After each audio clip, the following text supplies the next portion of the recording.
আসন্ন জাতীয় সংসদ নির্বাচন 2026 উপলক্ষে শরীয়তপুর 2 নড়িয়া সখীপুর আসনে বাংলাদেশ জাতীয়তাবাদী দল বিএনপি থেকে মনোনয়নপ্রাপ্ত প্রার্থী আলহাজ শফিকুর রহমান কিরণকে শনিবার 15 নভেম্বর সকালে রাজনগর ইউনিয়ন বিএনপির পক্ষ থেকে গণসংবর্ধনা প্রদান করা হয়। এ সময় গণসংবর্ধনায় নেতৃত্ব দেন নড়িয়া উপজেলা বিএনপির প্রচার ও প্রকাশনা সম্পাদক সুলতান মাহমুদ বিপ্লব ও নড়িয়া উপজেলা যুবদলের সাধারণ সম্পাদক মাহবুবুর রহমান খোকন।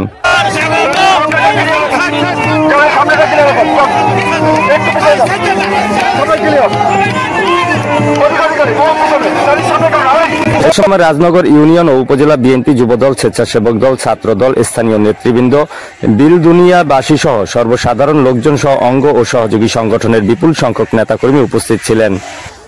সংবর্ধনা অনুষ্ঠানে বক্তারা কিরণ সাহেবকে গণমানুষের প্রার্থী হিসেবে আখ্যায়িত করে ধানের শীষ প্রতীকের পক্ষে ঐক্যবদ্ধভাবে কাজ করার আহ্বান জানান।